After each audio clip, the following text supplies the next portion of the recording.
Hello friends, welcome to my YouTube channel. So guys, आज के इस वीडियो में हम लोग देखने वाले हैं जो आपका यूपी पुलिस कांस्टेबल का एग्ज़ाम होने वाला है 23 अगस्त से 31 अगस्त। उसी के जनरल हिंदी के टॉप मोस्ट इम्पोर्टेंट क्वेश्चंस को यहाँ पर डिस्कस करने वाले हैं। तो वीडियो काफ़ी इम्पोर्टेंट है आप लोगों के लिए, तो इस वीडियो को पूरा ज़रूर देखिए। वीडियो अच्छा लगे तो प्लीज़ वीडियो को लाइक और शेयर ज़रूर करें, और जो भी हमारे नए बच्चे हैं, जिन बच्चों ने चैनल को सब्सक्राइब नहीं किया है तो प्लीज़ चैनल को सब्सक्राइब और नोटिफिकेशन बेल ऑन करना ना भूलें। तो चलिए वीडियो को स्टार्ट करते हैं। गाइस, यूपी पुलिस कांस्टेबल की एग्ज़ाम डेट घोषित कर दी गई है। 23 अगस्त से 31 अगस्त के बीच में एग्ज़ाम आयोजित किया जाएगा। आप लोगों के पास सिर्फ और सिर्फ 9 दिन शेष हैं। तो आज मैं आप लोगों के लिए जनरल हिंदी के कुल 50 क्वेश्चंस लेकर आया हूं। अगर आप लोगों ने इन 50 क्वेश्चंस में 45 क्वेश्चंस के सही जवाब दिए तो आप लोग समझ लीजिएगा जनरल हिंदी की जो आप लोगों की तैयारी है वो काफ़ी हद तक अच्छी है। तो खुद से प्रयास कीजिएगा इन सभी क्वेश्चंस के आंसर देने का। 2 से 3 सेकंड के बाद मैं आंसर क्लियर कर दूंगा। सेशन को शेयर कर दीजिए एक बार आप लोग, और वीडियो को जल्दी से लाइक कर दीजिए। आज के सेशन में पहला क्वेश्चन रहेगा निर्देश प्रश्न संख्या 51 से 52। निम्न प्रश्नों में विलोम शब्दों का चयन करें। इसमें यह पूछा जा रहा है कि संधि का विलोम शब्द क्या होता है। जोड़ना, कम करना, साथ या विग्रह। ये कह सकते हैं विग्रह, इसमें लिखा है विग्रहो। संधि का विलोम शब्द क्या होगा। संधि का विलोम शब्द होता है विग्रह। संधि का पूरा नाम क्या होता है, संधि विच्छेद। तो संधि का अगर आप विलोम करते हैं तो इसका उल्टा क्या होता है, विग्रह, यानी संधि का विग्रह करना। श्वेत का विलोम शब्द क्या होता है, दूर, सफेद, लाभ, श्याम। श्वेत का विलोम शब्द क्या होगा, इंपॉर्टेंट क्वेश्चन है, 5 स्टार लगा लीजिए। तो मेरे प्यारे साथियों, श्वेत का विलोम शब्द होता है श्याम। तो ऑप्शन नंबर डी जो है ये बिल्कुल करेक्ट हो जाएगा। नेक्स्ट क्वेश्चन देखेगा सभी बच्चे। निर्देश प्रश्न संख्या 53 से 54। निम्न प्रश्नों में सही पर्यायवाची शब्द का चयन करें। सूर्य का पर्यायवाची शब्द क्या होगा, सिंह, रवि, नर, केश। वो सिंह का पर्यायवाची शब्द होता है रवि। तो ऑप्शन नंबर वी जो है ये बिल्कुल सही हो जाएगा। सूर्य के पर्यायवाची शब्द होते हैं दिनकर, दिवाकर, भानु, भास्कर, आदित्य, दिनेश, मित्र, मार्तंड, मंदार, पतंग, रवि, प्रभाकर, अरुण, अंशुमाली, सूरज भगत। तो ये सभी शब्द सूर्य के पर्यायवाची शब्द होते हैं। नेक्स्ट क्वेश्चन देखेगा। हृदय का पर्यायवाची शब्द क्या होता है, उर, भानु, रक्त, अलख। हृदय का पर्यायवाची शब्द होता है उर। ऑप्शन नंबर ए जो है ये बिल्कुल सही हो जाएगा। नेक्स्ट क्वेश्चन देखेगा। निर्देश प्रश्न संख्या 55 से 56। निम्न प्रश्नों में सही संधि विच्छेद का चयन करें। नयन का संधि विच्छेद क्या होता है, इंपॉर्टेंट क्वेश्चन है, 5 स्टार लगा लीजिए। तो नयन का संधि विच्छेद होता है ने, धन, अन। तो ऑप्शन नंबर डी करेक्ट हो जाएगा। इसको तो मान लिया जाएगा ए, और इसको मान लिया जाएगा छोटा आ। ए प्लस छोटा आ मिलकर क्या बना, ए प्लस छोटा आ मिलकर बना जाके आए। और ए किस में आता है, तो अय आता है अयादि स्वर संधि में। अगर प्रश्न पेपर में पूछ लिया जाए कि नयन में प्रयुक्त संधि क्या होगी, तो नयन में प्रयुक्त संधि हो जाएगी अयादि स्वर संधि। अगला प्रश्न देखेगा। अगला प्रश्न है कि मात्राज्ञा में मात्राज्ञा की संधि क्या होगी। इंपॉर्टेंट क्वेश्चन है, इस पर भी 5 स्टार लगा लीजिए। तो मात्राज्ञा की संधि विच्छेद होती है मात्र धन आज्ञा। ऑप्शन नंबर ए करेक्ट हो जाएगा। अच्छा, एक प्रश्न अगर पूछ लिया जाए आपसे कि मात्राज्ञा में प्रयुक्त संधि क्या होगी, तो मात्राज्ञा में प्रयुक्त संधि होती है यण संधि। कौन सी होती है, यण संधि। ये भी आपको ध्यान में रखना है, ठीक है। नेक्स्ट क्वेश्चन देखेगा। निर्देश प्रश्न संख्या 57 से 58। निम्न प्रश्नों में सही प्रत्यय को चुनें। प्रत्यय को चुनने का तरीका क्या है, तो मैंने आपको एक बात बताई थी, शायद आपको याद हो या ना याद हो, कि स्टार्टिंग का जो शब्द होता है वो आपका उपसर्ग होता है, और लास्ट वाला जो शब्द होता है वो प्रत्यय होता है। तो आई में कौन सा प्रत्यय लगा हुआ है, जेठानी, इसमें तो नहीं लगा है, पता ही नहीं चल रहा है। मिठाई, आई, आई इसमें लगा है। पुजारी इसमें भी नहीं लगा है, दुखिया इसमें भी नहीं लगा है। तो आई मिठाई यानी आई, मिठाई में आई प्रत्यय लगा है, तो इस हिसाब से आंसर हो जाएगा ऑप्शन नंबर बी। अच्छा, इक में क्या प्रत्यय लगा है? धार्मिक, इक इसमें लगा है। रंगीन इसमें नहीं लगा है। पांचवा ये इसमें भी नहीं लगा है। चाची इसमें भी नहीं लगा है। तो ऑप्शन नंबर ए जो है ये बिल्कुल सही हो जाएगा। इक प्रत्यय में, धार्मिक में इक प्रत्यय लगा है, ये आपको ध्यान में रखना है। अब क्या पूछा जा रहा है कि अक्ल का दुश्मन, इसका अर्थ क्या होता है? अक्ल का दुश्मन अप्रिय, मूर्ख, नास्तिक, निराशावादी। तो अक्ल का दुश्मन, जैसे कि आपको कोई गाली दे रहा है और वो गाली क्यों दे रहा है इसके बारे में आपको पता ही नहीं है, ना उसको पता है कि वो गाली क्यों दे रहा है, तो आप इसे क्या कहेंगे? इसे आप कहेंगे मूर्ख। तो ऑप्शन नंबर वी जो है ये बिल्कुल सही हो जाएगा। अब यहाँ पर एक बात और अच्छे से ध्यान रखिएगा आप लोग। अब इसमें जैसे कि अर्थ पूछा गया कि अक्ल का दुश्मन, इसका अर्थ क्या होता है? मुहावरा भी पूछा जा सकता है, लोक तृप्ति भी पूछी जा सकती है। तो अर्थ, लोक तृप्ति और मुहावरा तीनों चीज़ें एक ही होती हैं, आपको कन्फ्यूज नहीं होना है। अज्ञान में कौन सा उपसर्ग होगा? अज्ञान में कौन सा उपसर्ग होता है? सॉरी, अज्ञान में कौन सा समास होगा? अज्ञान में हो जाएगा नग्न समास। कौन सा समास होता है? नग्न समास। वैसे ये प्रश्न ऐसे पूछे नहीं जाते हैं, फिलहाल मैंने इस प्रश्न को इसलिए ले लिया है कि हो सकता है कि इस बार पूछ लिया जाए। तो अज्ञान में कौन सा समास होता है? नग्न समास। तो ऑप्शन नंबर वी सही हो जाएगा। ठीक है, आप लोगों को क्या पता है कि मैं आप लोगों को बीच बीच में वीडियो को लाइक करने के लिए क्यों बोलता हूँ कि वीडियो को लाइक कीजिए, वीडियो को लाइक कीजिए, वीडियो को लाइक कीजिए, वीडियो को लाइक कीजिए। इसलिए बोलता हूँ क्योंकि बहुत सारे ऐसे हमारे बच्चे होते हैं जो वीडियो को देख कर चले जाते हैं और वीडियो को लाइक नहीं करते हैं।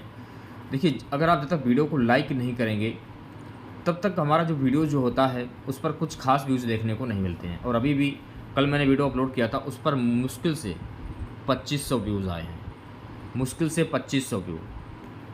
और जैसे कि अगर आप वीडियो देखते हैं तो वीडियो देखने के बाद वीडियो को लाइक कर दिया करें आप लोग, और बीच में भी वीडियो को लाइक कर दिया करें, क्योंकि आपका जो एक लाइक जो होता है ये हमें बहुत ही मोटिवेट करता है। इसलिए मैं बोल रहा हूँ, आपका एक लाइक हमारे लिए बहुत ही ज़्यादा ज़रूरी है।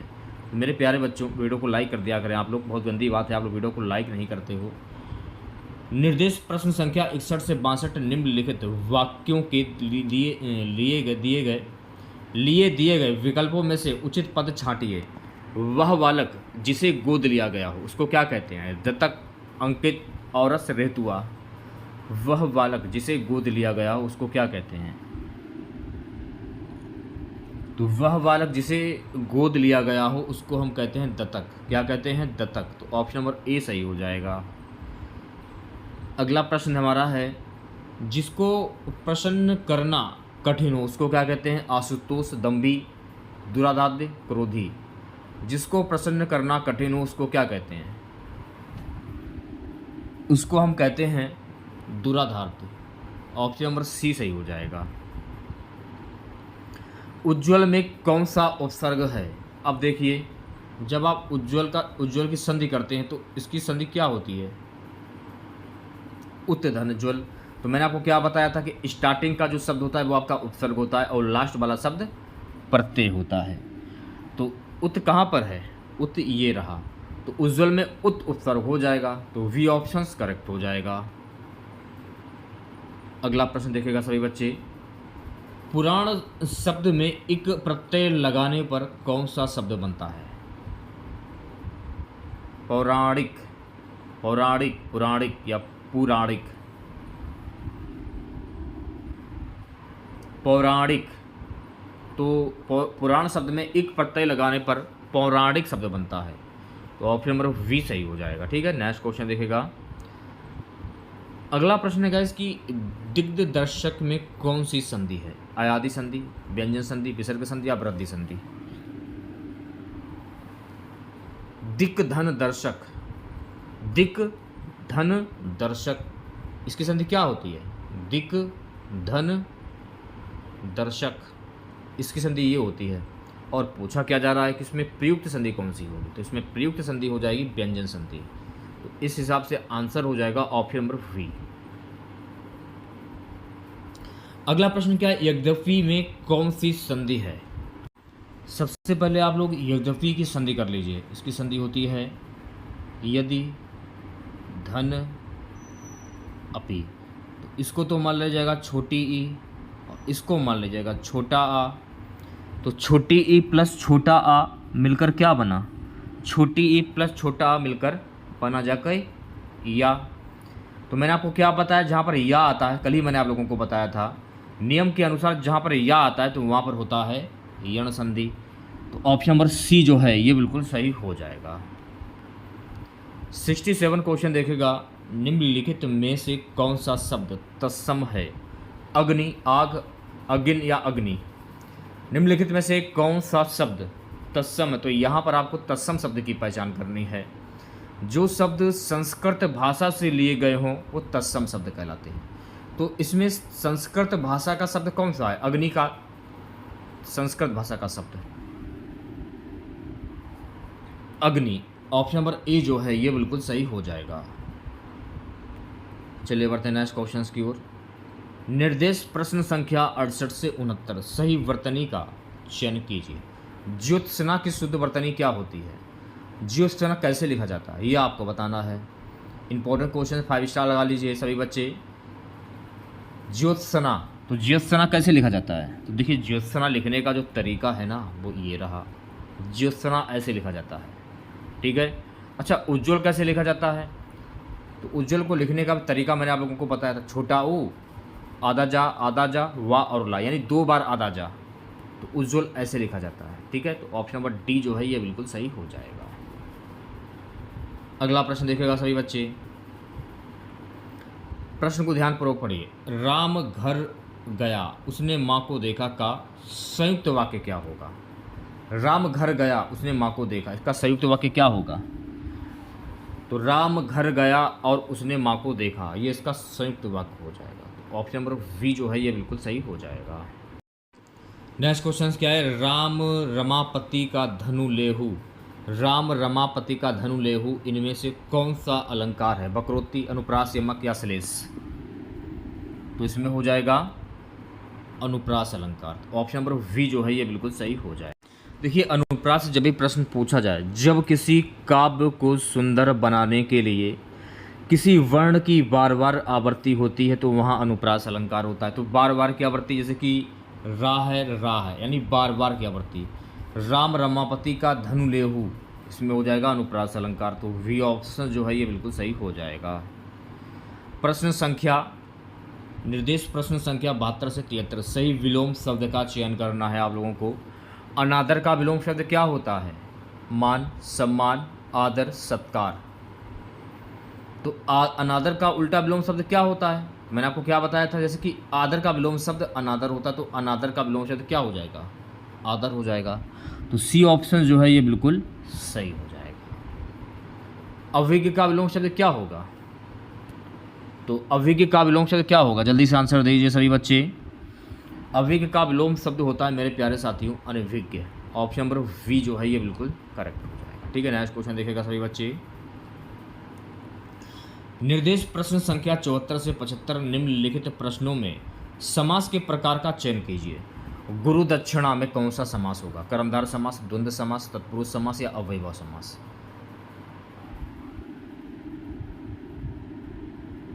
अब देखिए यहाँ पर ध्यानपूर्वक देखिएगा, मेरी बात को सुनिएगा। गुरु अलग है और दक्षिणा अलग है, यानी कि गुरु को दक्षिणा, तो गुरु अलग है दक्षिणा अलग है, तो दोनों को जोड़ दिया गया, नया शब्द क्या बना? गुरु दक्षिणा। ऐसे भी पहचान सकते हैं आप लोग, या फिर ऐसे भी पहचान सकते हैं कि कर्ता ने कर्म को, यानी गुरु दक्षिणा, गुरु को दक्षिणा, इस प्रकार से पहचान सकते हैं आप लोग। यहाँ पर तत्पुरुष समास हो जाएगा। सी ऑप्शन जो है ये बिल्कुल सही हो जाएगा, ठीक है। चलिए बढ़ते हैं नेक्स्ट क्वेश्चन की ओर। देखिए यहाँ पर कुछ बातें हैं उनके बारे में जान लीजिए, जैसे कि द्वंद्व समास को पहचानने का तरीका क्या है? बीच में योजक चिन्ह हो, द्विगु समास, संख्यावाची शब्द हो। अव्ययभाव समास मैंने आपको बता ही दिया था, जहाँ पर यथा, अनु, प्रति, बड़ा आ, भर, उद, हर। जैसे कि यथोचित, यथा, अनु, अनुप्रति, प्रतिदिन, आडंबर, भरपेट, उदय, हर दिन, ये सभी शब्द अव्ययभाव समास के उदाहरण होते हैं, ये आपको ध्यान में रखना है। चलिए बढ़ते हैं नेक्स्ट क्वेश्चन की ओर। नवग्रह में कौन सा समास होगा? द्विगु समास, तत्पुरुष समास, द्वंद्व समास या अव्ययभाव समास? तो मैंने अभी आपको क्या बताया था? जस्ट अभी मैंने आपको बताया है कि जहाँ पर संख्यावाची शब्द होता है, जैसे कि चौराहा, 4 राहों का समूह, नवग्रह, 9 ग्रहों का समूह, तो ये जो है संख्यावाची शब्द है। तो जहाँ पर संख्यावाची शब्द होता है तो वहाँ पर द्विगु समास होता है। तो ए ऑप्शन करेक्ट हो जाएगा। अगला प्रश्न देखिएगा, निर्देश प्रश्न संख्या 76 से 77 निम्नलिखित प्रश्नों में संधि का प्रकार ज्ञात कीजिए। मृगेंद्र में कौन सी संधि होगी? अयादि संधि, वृद्धि संधि, गुण संधि या दीर्घ संधि? तो सबसे पहले आपको क्या करना होगा? सबसे पहले आपको इसकी संधि करनी होगी। इसकी संधि क्या होती है? मृग धन इंद्र। मृग धन इंद्र, इसकी संधि क्या होती है? मृग धन इंद्र। अब पूछा क्या जा रहा है कि मृगेंद्र में प्रयुक्त संधि क्या होगी? तो यहाँ पर संधि हो जाएगी गुण स्वर संधि, यानी ऑप्शन नंबर सी जो है ये बिल्कुल सही हो जाएगा। तो कह सकते हैं आप लोग कि इसको तो मान लीजिएगा छोटा और इसको मान लीजिएगा छोटी ई। तो छोटा प्लस छोटी ई मिलकर क्या बना? छोटा प्लस छोटी मिलकर बना जाकर अय। तो ए किस में आता है? गुण संधि में आता है। तो ये भी आपको ध्यान में रखना है। नेक्स्ट क्वेश्चन देखिएगा, सरखंबू में कौन सी संधि है? यण संधि, दीर्घ संधि, वृद्धि संधि या यण संधि, गुण संधि, वृद्धि संधि या दीर्घ संधि? सरखंबू, सरखंबू। तो सरखंबू की संधि क्या होती है? सरयू, सरयू धन अंबु। और पूछा क्या जा रहा है कि इसमें कौन सी संधि होगी? तो इसमें संधि हो जाएगी यण स्वर संधि। ऑप्शन नंबर ए जो है ये बिल्कुल सही हो जाएगा। चलिए बढ़ते हैं नेक्स्ट क्वेश्चन की ओर। यहाँ पर देखिए आपको मिश्र वाक्य की पहचान करनी है, यानी कि ऐसा वाक्य जिसमें आपको 2 से 3 चीज़ें देखने को मिलें। तो ऑप्शन नंबर डी जो है आपका ये बिल्कुल सही हो जाएगा। क्या उसे मालूम है? क्या उसे मालूम है कि तुम्हें मुझे यहीं लाए हो, तुम मुझे यहीं लाए हो। क्या उसे मालूम है? ध्यानपूर्वक सुनिएगा। क्या उसे मालूम है? क्या उस लड़के को ये चीज़ मालूम है कि तुझे यहीं लाए हो? तो यहाँ पर कितने शब्दों का प्रयोग हो गया? काफ़ी शब्दों का प्रयोग होगा यहाँ पर। तो ये हो जाएगा आपका मिश्र वाक्य। तो डी ऑप्शन करेक्ट हो जाएगा। अगला प्रश्न देखिएगा, निर्देश प्रश्न संख्या 79 से दिए गए 4 वाक्यों में से एक वाक्य शुद्ध है और 3 अशुद्ध है। शुद्ध वाक्य का चयन करना है आपको।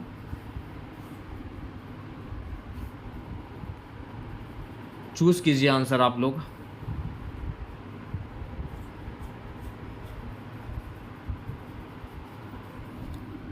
आंसर हो जाएगा सी ऑप्शन, शीला या मीरा में से नौकरी कोई एक को मिलेगी। ये आपका शुद्ध वाक्य हो जाएगा। ऑप्शन नंबर सी सही हो जाएगा। अच्छा 80 क्वेश्चन देखिएगा, इसमें बताएगा इसमें शुद्ध वाक्य कौन सा होगा। इसमें शुद्ध वाक्य हो जाएगा, मुझे शराब पीने वाले लोग अच्छे नहीं लगते। ऑप्शन नंबर डी जो है ये बिल्कुल सही हो जाएगा। नेक्स्ट क्वेश्चन क्या है गाइस कि हरिपद कोमल कमल से इस पद में कौन सा अलंकार है? उपमा, रूपक, प्रतीक, उत्प्रेक्षा। तो देखिए इस वाक्य में भगवान हरि विष्णु के पैर को कोमल कमल के समान बताया जा रहा है। तो जहाँ पर ऐसा होता है तो वहाँ पर कौन सा अलंकार होता है? तो वहाँ पर होता है उपमा अलंकार। ऑप्शन नंबर ए जो है ये बिल्कुल सही हो जाएगा। आप ये भी कह सकते हैं कि समान धर्म के आधार पर जहाँ एक वस्तु की समानता या तुलना किसी दूसरी वस्तु से की जाती है तो वहाँ उपमा अलंकार होता है। तो इस तरीके से भी आप पहचान सकते हैं। यानी हरिपद कोमल कमल से इस पद में अलंकार क्या है? तो हरि किनको कहा जाता है? हरि भगवान विष्णु को कहा जाता है। तो यहाँ पर विष्णु के जो पैर हैं तो पैर के विष्णु भगवान के जो पैर हैं वो कोमल हैं और कोमल कमल के समान बताया जा रहा है। ठीक है, नेक्स्ट क्वेश्चन देखिएगा। अब यहाँ पर जो आप देख रहे हैं, मैंने पूरा पढ़ा भी नहीं, इतना पढ़ा कारक और पर। तो पेड़ पर पक्षी बैठे हैं, इस वाक्य में पेड़ पर पद कौन सा होगा? बचपन में तो आप लोगों ने पढ़ा ही होगा। मैं आपको हर वीडियो में यही बात बताता हूँ कि कर्ता ने कर्म को करण के द्वारा संप्रदान के लिए अपादान से संबंध का के की और अधिकरण में पर। तो पेड़ पर में कौन सा कारक होगा, यह प्रश्न में पूछा जा रहा है।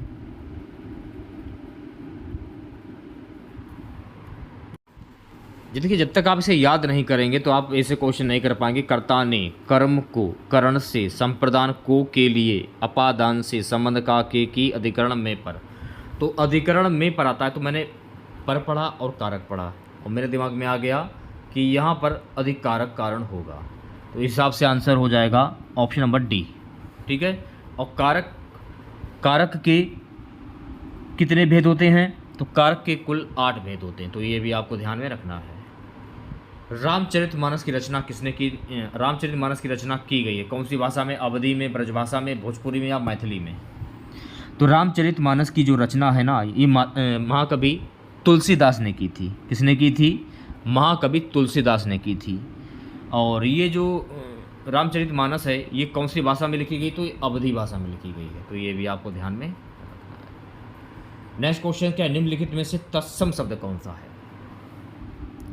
तो यहाँ पर आपको तत्सम शब्द की पहचान कर रहे। तो मैंने आपको क्या बताया था कि ऐसे शब्द जो संस्कृत भाषा से लिए गए हों वो तत्सम शब्द कहलाते हैं। तो जलद जो है ना, ये तत्सम शब्द हो जाए, तो ऑप्शन नंबर ए करेक्ट हो जाएगा।